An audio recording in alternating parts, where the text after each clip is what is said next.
Bienvenidos a los suscriptores nuevamente a nuestro canal. El día de hoy vamos a estar hablando de los embargos dentro del proceso de insolvencia económica de persona natural no comerciante. Hemos decidido tocar el tema de los embargos, puesto que es una de las causas más comunes por las cuales llegan nuestros clientes deudores a consulta por trámite de insolvencia. ¿Qué quiere decir ello? Son personas que en su vida cotidiana tienen alguna obligación, alguna deuda pendiente con alguna entidad, sea una entidad financiera, una entidad crediticia, como una cooperativa, un banco, una persona natural, algo que también es común, puede que los hayan llamado de estas entidades a hacerle el común cobro y posterior a ello que no hayan pagado, iniciaron este proceso ejecutivo ante el juzgado correspondiente. Iniciado este proceso, el juez ha librado mandamiento de pago, es decir, ha emitido un pronunciamiento a través del cual indica que se ordena realizar los pagos en los términos allí planteados y posteriormente genera un embargo. Este embargo que se genera se realiza a el salario, también se puede realizar en ciertas ocasiones a la casa cuando es un ejecutivo real, quiere decir que la garantía en este proceso es la hipoteca de ese bien inmueble que usted ha hipotecado en favor de ese acreedor. La gente tiende a pensar que normalmente tú hipotecas a los bancos, pero no, también las cooperativas tienen esta función, préstamos y créditos hipotecarios, y también las personas naturales. Aunque no lo crean, es común, llegan muchas personas a indicarnos que tienen un crédito hipotecario con personas naturales. Hay diferentes tipos de personas que se dedican al tema de los créditos inmobiliarios que también prestan a través de otras personas naturales y generan dichas hipotecas y posteriormente cuando estas personas no cumplen con los pagos, ellos como acreedores tienen esta herramienta legal para poder ejecutar, es decir, ir a cobrar, ir a perseguir esta obligación. ¿Qué quiere decir? También que me pueden embargar, me pueden embargar mi vehículo. Esto también es común, se genera el embargo del vehículo y después de enviados los oficios correspondientes y las notificaciones, es probable que en cualquier retén te puedan quitar tu carro. Entonces vamos paso por paso. Hablemos primero de estos créditos hipotecarios. En el caso de los créditos hipotecarios, cuando ya nos han demandado esta entidad financiera o esta persona natural y está el proceso en curso, ya decretaron el embargo de esa embargo y secuestro, por supuesto, de esa propiedad, bien inmueble, un lote, una casa, pues evidentemente ya tenemos en riesgo ese bien y se nos va agotando el tiempo. ¿Por qué se nos va agotando el tiempo? Se nos va a agotar el tiempo porque el resultado de todo este proceso es que si efectivamente usted no realizó pago alguno o adeuda la suma que está indicando este acreedor, usted incumplió con sus pagos y esto se ha podido verificar. La consecuencia final de este proceso va a ser el remate de ese bien inmueble, de ese lote, de ese apartamento, de esa casa. Pérdidas, sí, bastantes. ¿Por qué hay pérdidas? Porque cuando te rematan ese bien inmueble, lo hacen hasta por el 70% del valor comercial del mismo. Es decir, que si una casa me cuesta 100 millones de pesos, pues esa casa se va a rematar incluso por 70 millones de pesos, lo cual va a generar una pérdida patrimonial para este deudor. Muchas veces, ¿qué pasa en este tipo de procesos? Lo que pasa muchas veces en este tipo de procesos es que tienen el crédito hipotecario y la gente piensa que solamente debe el capital y no, no es que no es solamente el capital. Allí se van a ir otros gastos sumados a estos como gastos de intereses y se van a ir liquidando a medida que vaya pasando el proceso y esta deuda puede continuar aumentando, entonces tú no vas a pagar solamente ese capital que adeudas, sino que vas a pagar intereses, vas a pagar gastos de abogados, incluso vas a tener que pagar unas costas procesales que se dan dentro de ese mismo proceso ejecutivo hipotecario.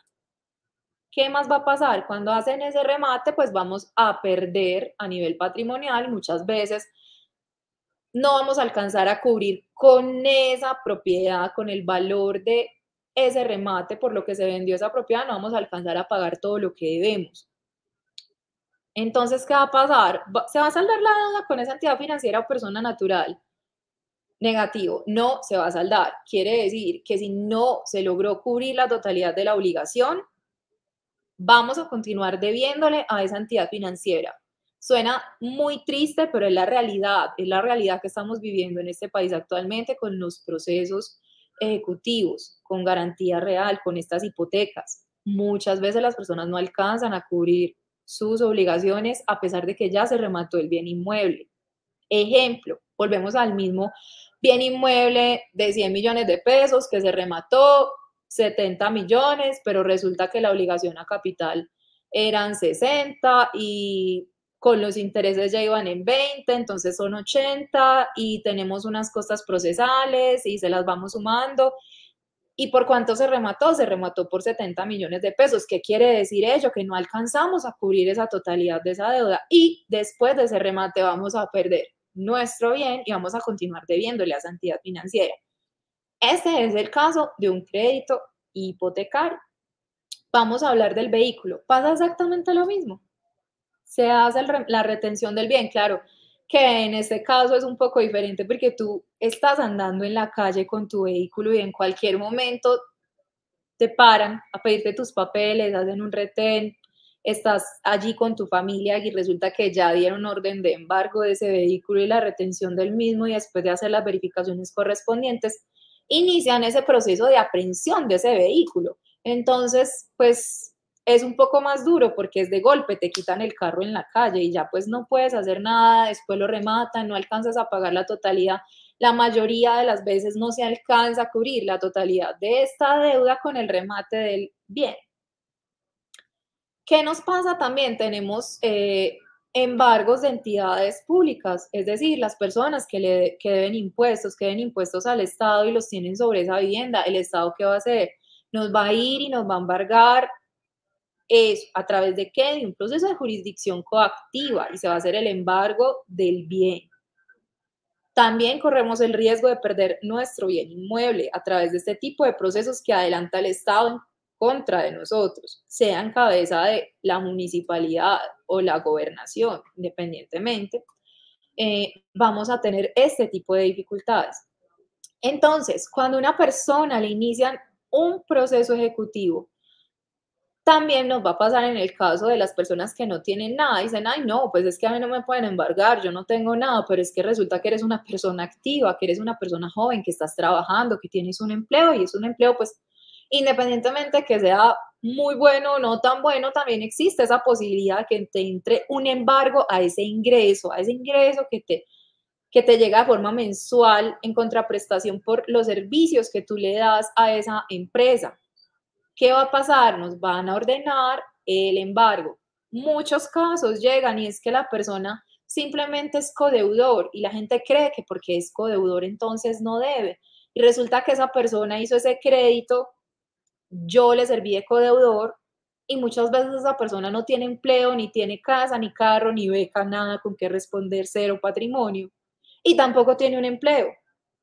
Entonces, ¿qué van a hacer? Van a coger a mí que sí tengo un empleo y me van a generar una orden de embargo de mi salario por un crédito del cual soy codeudor. Entonces, eso genera indignación. Las personas llaman, las personas dicen, hey, es que yo no presté la plata, pero en realidad cuando tú sirves de codeudor, tú tienes la misma obligación como si te hubieras comprado los 7, 8, 9, 10 millones de pesos todos en gomitas. Pero literal es como si te los hubieras gastado. Entonces tienes la misma obligación, tienes la misma responsabilidad, firmaste el mismo pagaré. Entonces con ese mismo pagaré van a ir a un proceso ejecutivo, nos van a demandar y nos van a embargar también. Lo único que tenemos, nuestro salario. ¿Qué va a pasar allí? ¿Qué solución les podemos ofrecer? ¿Qué solución ofrece nuestra legislación colombiana a todas las personas que se encuentran en esta situación de embargos? ¿Y cómo se van desenvolviendo estos embargos dentro del proceso de insolvencia? Entonces, ¿la solución cuál es? Ley de insolvencia. ¿Qué va a hacer este deudor, este codeudor, esta persona que tiene estos embargos, que están a punto de rematarle su casa, su vehículo, o que no está siendo suficiente ese ingreso que está recibiendo mensual para sostener a su familia, para su propio sostenimiento? y se está viendo totalmente ahogado porque tiene embargado su salario.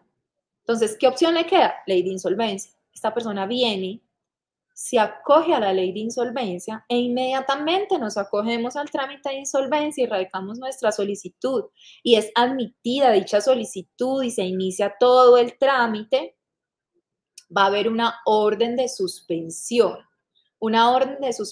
de todos los procesos que se encuentren en curso. ¿Qué tipo de procesos? Van a suspender ese proceso de jurisdicción coactiva que les venía diciendo que nos está adelantando el Estado porque le debemos impuestos. Va a suspender ese proceso ejecutivo en el caso del proceso de la persona que tiene una casa, un bien inmueble, un lote y se lo embargaron, lo va a suspender. Lo mismo va a pasar con el del vehículo, lo mismo va a pasar con el del salario. Uno de los efectos principales de este trámite es precisamente la suspensión de los procesos ejecutivos en donde se está llevando a cabo o adelantando con la finalidad de recuperar ese dinero adeudado a través de ese bien o de ese ingreso, de ese salario. Al suspenderlos, ¿qué va a pasar? Se congelan totalmente, esos procesos no van a avanzar más. Esto es lo que pasa. No avanzan más y se someten y dependen del resultado de este trámite de insolvencia. Entonces, tú quieres salvar tu carro, tú quieres salvar tu casa, tú quieres salvar y liberar tu salario. ¿Qué deben hacer inmediatamente? Te acoges a la ley de insolvencia, se va a generar esa orden de suspensión y por ende también se va a solicitar el levantamiento de esa medida de embargo de tu salario.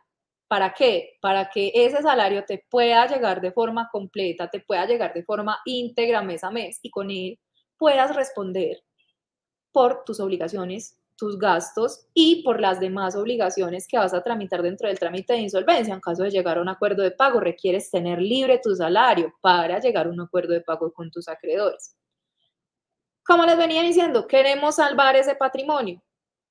En el caso en el que nos encontremos, ya liberamos nuestro salario. Y no solamente lo vamos a liberar de embargo, lo vamos a liberar de libranzas. En caso de que tengan libranzas, también estas libranzas se deben de levantar. Vuelvo y le repito, para dejar libre en su totalidad ese ingreso que tú tienes de forma mensual. Se dan las órdenes correspondientes y en los tiempos determinados, pues obviamente se hará efectivo ese levantamiento de esa medida sobre ese embargo, de esa libranza y de forma inmediata se suspenden estos procesos que se están adelantando sobre ese vehículo, sobre esa casa, sobre ese patrimonio que tengamos. Que la gente dice, no, es que solamente cuando tengo una casa, un carro, pero es que resulta que la persona tiene algunos bienes suntuosos, algunos bienes de alto valor. Es poco común, pero pasa que hayan personas que tengan, ejemplo, obras de arte. Es posible y que estas obras de arte tengan un valor, un alto valor en el mercado. Y al tener un alto valor en el mercado, tienen un alto valor en su patrimonio. Cuadro de 10, 15, 20 millones de pesos. ¿Es susceptible de embargo? Por supuesto que sí. ¿Tienes una bicicleta de 24 millones de pesos? ¿Esa bicicleta es susceptible de embargo? Por supuesto que sí. Entonces, no solamente nos aplica al salario, no solamente nos aplica a la vivienda, al lote, entre otros, el vehículo tipo carro o moto, no, también nos aplica a otros bienes como los que ya les acabo de mencionar. Hay personas que incluso tienen maquinaria o han tenido maquinaria y son bastante costosas y también son susceptibles de embargo. Son casos poco comunes, pero son casos posibles. Estos todos los va a suspender la insolvencia económica de persona natural no comerciante. Van a quedar, ¿qué? Congelados, en un stand-by, en una espera. Ese juez va a ordenar la suspensión de ese proceso y se va a retirar y va a estar a la espera de la decisión que tomemos dentro de la insolvencia económica. Estando ya dentro de la insolvencia económica, vamos a intentar negociar esa obligación para salvar este patrimonio. Ganancias, vamos a tener los mayores beneficios porque vamos a poder recuperar a través de un acuerdo de pago ese patrimonio que está en riesgo. No vamos a pagar una sola deuda. Vamos a poder solucionar todas las deudas que tenemos a través de este trámite. Precisamente para ello es que se ha hecho la ley de insolvencia. En la negociación vamos a poder salvar ese patrimonio que ya les veníamos contando que se encuentra en esos embargos y vamos a poder hacer uso de él. Resulta que es que me tienen secuestrado el bien inmueble. Se hace la solicitud respectiva para que se devuelva la administración del bien inmueble a la persona. Caso de que ese bien inmueble se encuentre arrendado, también pasará lo mismo. Se solicita la devolución de la administración del bien inmueble a dicha persona. Si se ha llegado a un acuerdo de pago, estos procesos no se terminan. Los procesos que nos venían adelantando no se terminan. Vuelvo y le repito, están congelados, están suspendidos. ¿Hasta cuándo van a estar así? Ellos van a estar así hasta que se encuentre verificado el cumplimiento del acuerdo de pago. Quiere decir que yo logré llegar a un acuerdo de pago con ese acreedor. Y ese proceso va a estar suspendido allí, latente, esperando a que yo cumpla y honre ese acuerdo de pago que realicé. Cumplido el acuerdo de pago y verificado por el centro de conciliación o notaría, donde se adelantó que ya le den ese chulito, se determina que la persona ha dado fiel cumplimiento a ese acuerdo de pago, ya sus obligaciones todas están a paz y salvo, se encuentran al día, se dé por terminado el proceso, se enviarán los correspondientes oficios a estos juzgados con copia de ese acta de acuerdo y ese acta de cumplimiento para que el juez, al leerla y al verificarla, pueda terminar ese proceso por el cumplimiento de este acuerdo de pago. Allí ya se terminará por fin este proceso sin ningún perjuicio para ti o para los bienes que hayas tenido en riesgo en algún momento. En caso de que no hayas podido cumplir ese acuerdo de pago o te hayas ido a un trámite de liquidación patrimonial, allí se surtirán las etapas correspondientes y al final no se va a rematar ese bien inmueble. Lo que se va a hacer es que se va a adjudicar. ¿Qué quiere decir eso? En la adjudicación aquí no va a haber remate. Entonces, como no va a haber remate, cogen la cédula del bien inmueble. Cogen ese certificado de libertad y tradición y ya se dijo en un proyecto de adjudicación, tanto le corresponde a tal banco, tanto le corresponde a tal banco, tanto le corresponde a tal persona natural. Si ese deudor logró quedarle parte de ese porcentaje, también se registrará allí y todo esto va y se registra en la Oficina de Registro de Instrumentos Públicos y allí saldrán los porcentajes que le corresponden de ese bien a cada uno de estos acreedores, teniendo un gran beneficio como cuál, que no vamos a pagar una sola deuda, que vamos a pagar todas, absolutamente todas las obligaciones que debemos con ese bien que inicialmente se iba a ir a pagar una sola obligación y muy probablemente no iba a lograr cubrir la totalidad de la misma, por lo cual íbamos a quedar debiendo dinero también allí a las otras personas que les debíamos. Aquí no, aquí les vamos a pagar a todos. Y si queda algo para ti, también te lo guardan. Si resulta que ese patrimonio no alcanzó, porque resulta que me tenían embargado el carro y el carro era un carro de 20 millones, pero es que yo debía 60 y por otro lado debía otros 10, otros 20 y me fue a una liquidación. ¿Qué va a pasar al final? Sencillo, vamos a pagar con ese vehículo todas esas deudas que teníamos. ¿Cuál? Ah, que debíamos 80 millones y el vehículo solo costaba 20 millones. Con esos 20 millones va a pasar lo mismo, vamos a pagar todas esas obligaciones que teníamos pendientes y vamos a poder liberarnos de todas esas deudas que teníamos y jamás, jamás, óigame, jamás van a poder volver a cobrarnos ninguna de estas deudas que teníamos a nuestro cargo porque ya todas se solucionaron a través de este mecanismo legal que nos brinda nuestra legislación colombiana, que es la Ley de Insolvencia Económica de Persona Natural No Comerciante. Bueno, señores suscriptores, esto ha sido todo por hoy. Esperamos que les haya gustado, que les guste nuestro contenido. Recuerden, por favor, darle like, recuerden compartir. Recuerden que a través de estos medios podemos llegar a personas, familiares, conocidos, amigos. Recuerda que usted puede ser esa luz en el camino para alguien. Si tú no tienes en este momento el problema, lo puede tener otra persona que esté cercana a ti y a través de ti puede llegar esta maravillosa información a una persona que la necesite, que se encuentre en una situación de estas, algún familiar, algún amigo, algún vecino, algún hermano, y le puedes compartir este video. Entonces recuerden compartir, darle like y suscribirse a nuestro canal. Nos vemos en una próxima oportunidad.